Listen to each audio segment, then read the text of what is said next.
네, 글로벌 외신센터입니다. 말씀 주신 세 가지 주제들 함께 김민아 캐스터와 파헤쳐 보겠습니다. 네, 안녕하세요. 안녕하세요. 네, 첫 번째 소식은 유가 관련 소식이 될 것 같은데 외신에서도 여러 가지 평가들을 내놓고 있는 것 같아요. 이 유가의 향방에 대한 부분들이 관심입니다. 어떤 소식일까요?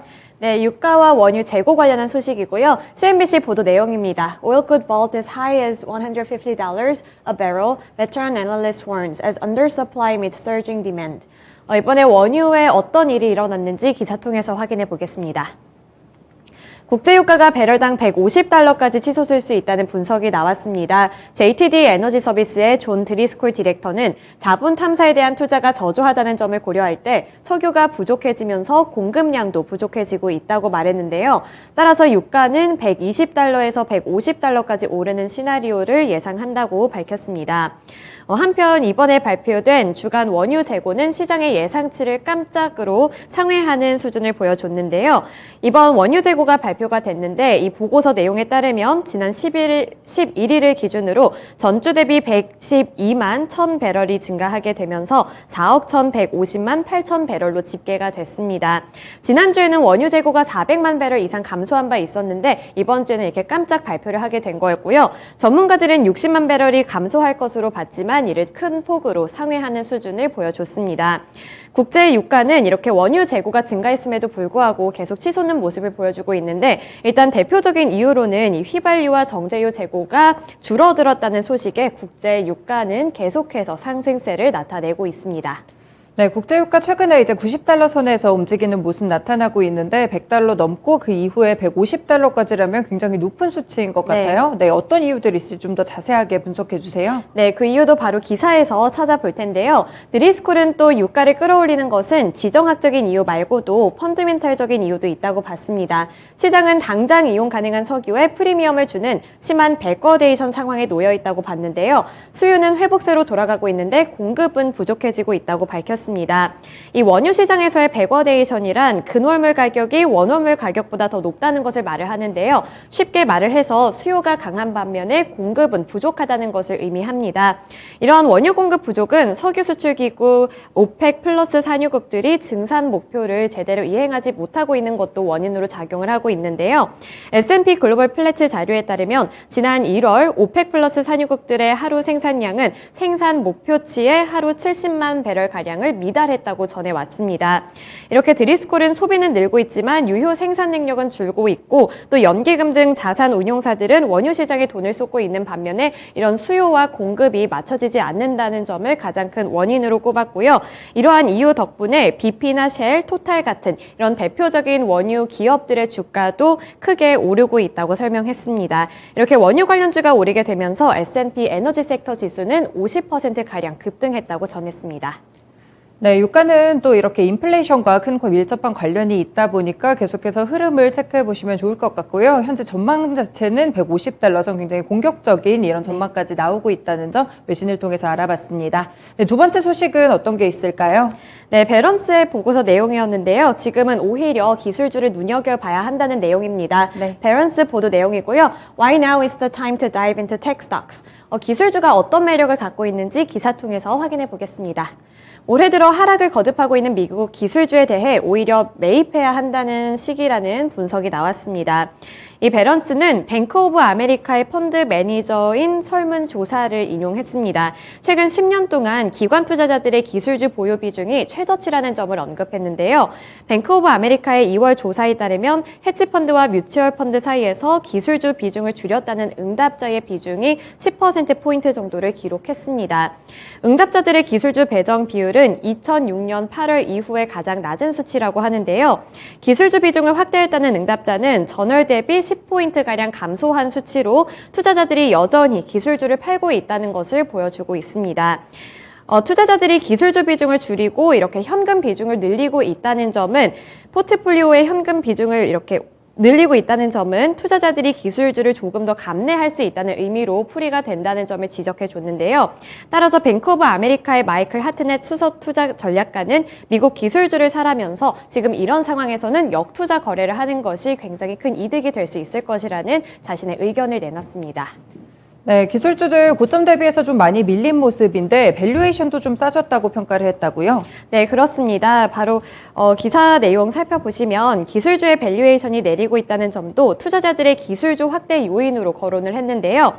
나스닥은 현재 주가 수익률 퍼가 27.4배로 평가되는데 작년 11월 19일에는 32.7배였다고 전했습니다. 경제 주기상으로도 기술주 매입은 합리적일 수 있다고 봤는데요. 연준이 인플레이션을 잡기 위해서 기준 금리를 올리고 또 경제 수요를 위축시키려고 한다는 점까지 요인으로 짚어줬습니다. 이런 상황은 전체적으로 기술주에 유익한 상황이라고 평가를 했는데 이 실적 증가를 위한 경제 수요 의존도가 크지 않기 때문이라고 분석했습니다. 이 외에도 수요와 인플레이션 둔화는 채권 금리 상승에 한계를 부여한다는 점도 기술주에는 상당히 유리하게 작용할 수 있다는 분석을 내놨고요. 또 채권 금리가 여전히 상승세라면서 기술주의 추가 매도가 나올 수 있고 다만 투자자들이 기술주에 다시 관심을 갖게 되는 것도 오래 걸리지는 않을 것이라면서 지금이 적절하게 매수할 기회라고 평가했습니다. 네, 확실히 외신을 통해서 체크해봤을 때 기술주에 대한 시각이 크게 엇갈리고 있는 것 같습니다. 오늘은 뭐 매입해보자 이런 소식이 나왔던 반면에 또 어제에서는 기술주 고점이다, 비중 줄여보자 이런 소식들의 뉴스도 계속 나오고 있거든요. 균형적인 시각 참고하셔서 투자 전략 세워보셔야겠습니다. 네, 마지막 뉴스는 어떤 것들이 있을까요? 네, CDC에서 마스크 지침을 완화할 수도 있다는 내용입니다. CNBC 보도 내용인데요. CDC wants to give people a break from wearing masks as pandemic improves, director says. 바로 기사 내용 통해서 확인해 보겠습니다. 미국 질병통제예방센터 CDC가 이르면 다음 주 마스크 지침을 완화할 것이라고 현지 NBC 뉴스가 전했습니다. NBC에 따르면 CDC가 곧 마스크 가이드라인을 빠르면 이번 주 안으로 완화할 것으로 예상한다고 밝혔는데요. CDC가 마스크 필요성에 대해서 새로운 기준을 검토하고 있다는 외신 보도 내용이 이어졌습니다. 현재 10만 명당 감염자 수를 바탕으로 감염률이 높은 지역에서는 실내 마스크를 권고하고 있는데요.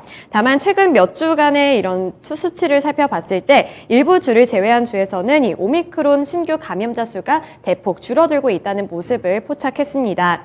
이 NBC 집계에 따르면 전국적으로 입원 감염자 수도 감소하고 있다는데요.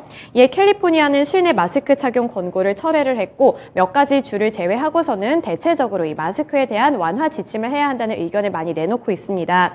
일일 확진자 수가 지난 1월 중순을 정점으로 찍은 뒤에 이렇게 줄어들게 되면서 CDC도 마스크 착용 지침에 대한 검토에 나선 것으로 보이고요.